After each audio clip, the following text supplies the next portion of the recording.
की ज्या अधिकाऱ्यांनी कारवाई केली त्याचं आडनाव काय आहे? आम्ही जातीवर जात नाहीत म्हणून काही करायला निघावू नका। तुम्हाला एवढा राग येतो, तुम्ही राजकीय कधीपासून झाले सांगा। दारूरला 400 एकर जमीन आहे, नवगण राजूरला 112 एकर जमीन आहे।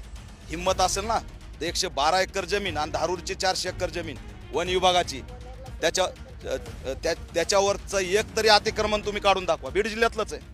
वन विभागाने पीसीआरच्या आधी घर का पाडलं? पुरावे नष्ट का केले? वन विभागाच्या अधिकाऱ्यावर कारवाई करा। तुम्ही जर म्हणता ना गुन्हेगार आहे तर मग त्याचे पुरावे नष्ट का करता? आज पीसीआर मध्ये काय झालं की सतीश भोसलेंना पीसीआर दिला कोणत्या तत्वावरती? की त्यांच्याकडले हत्यार जप्त करायचे। हे मुक जनावर जाळून टाकलं हो। म्हणजे काय करायला निघालात तुम्ही? जाळून टाकलंय सगळे जनावर जाळे। काय मुकलून रडते? 3 महिला तिकडे पडल्या तर फार म्हणून आम्ही माणसं आहेत की नाही तुमच्या राजकारणासाठी? कळत नाही? लहान लेकरू बी सांगेन की राजकारणाचा बळी आहे। राजकारणासाठी तुम्ही पारद्यांना वेटीस धरणार। सुरेश धस यांचा मानला जाणारा खोक्या उर्फ सतीश भोसले याला काल प्रयागराज मधून बीड पोलिसांनी अटक केल्यानंतर सतीश भोसले याच्या घरावर काल वन विभागाकडून कारवाई करण्यात आली। त्यानंतर खोक्या भोसले याचं काही अज्ञातांनी रात्रीच्या सुमारास घर पेटवल्याचा आरोप केला जात आहे। तर नुसतंच घरच नाही तर 15 ते 20 जणांनी मारहाण केल्याचा आरोप खोक्यांच्या कुटुंबियाकडून केला जात आहे। मात्र यानंतर दलित पॅंथर सेनेचे अध्यक्ष दीपक केदार यांनी सतीश भोसले यांच्या कुटुंबियांची भेट घेतली आणि हे सगळं दृश्य पाहून अक्षरशः ते भावुक झाले आणि त्यानंतर त्यांनी राज्य सरकारवर चांगलाच हल्लाबोल केला। चला तर बघूया। धाक दाखवा ह्यासाठी घेतलेल्या ऍक्शनचं आम्ही स्वागत करतो, पण शेळ्या जाळणे, कोंबड्या जाळणे, माणसाला बेदम मारणे, झोपडी जाळून टाकणे, मुलीला मारणे। मी हॉस्पिटलला जाऊन आलोय, रक्तबंबाळ अवस्थेमध्ये महिला पडल्यात। त्या अनुसूचित जमातीच्या महिला आहेत। अनुसूचित जाती जमातीच्या लोकांनी, त्यांना भूमिहीन आहेत, ते जगायचं कसं, राहायचं कुठं राहायचं? हा मुद्दा हा आहे की त्यांच्या कुटुंबियांनी काय केलं। मी तुम्ही विचारलेला त्या सतीश भोसले बद्दल मी एकही उत्तर देणार नाही।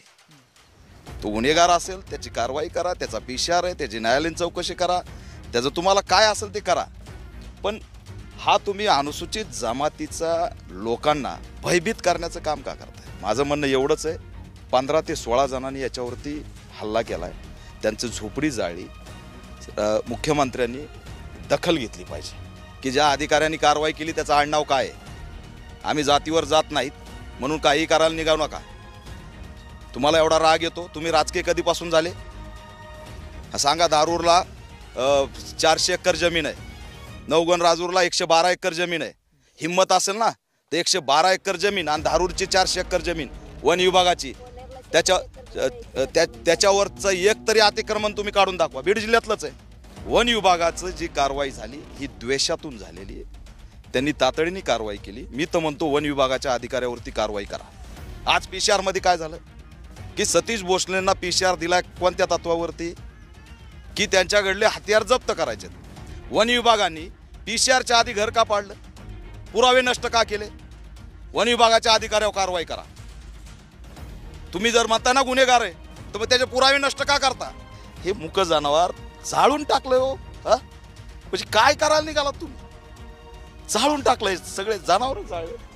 काय मुकलून रडते? 3 महिला तिकडे पडल्या तर फार म्हणून आम्ही माणसं आहेत की नाही तुमच्या राजकारणासाठी? कळत नाही? लहान लेकरू बी सांगेन की राजकारणाचा बळी आहे। राजकारणासाठी तुम्ही पारद्यांना वेटीस धरणार। तर दीपक केदार यांच्या प्रतिक्रियेवर तुमचं मत आपल्या कमेंट बॉक्स मध्ये लिहायला अजिबात विसरू नका आणि असेच नवीन व्हिडिओ पाहत राहण्यासाठी आपल्या मराठी एल्गार या YouTube चॅनलला सबस्क्राईब करा। धन्यवाद।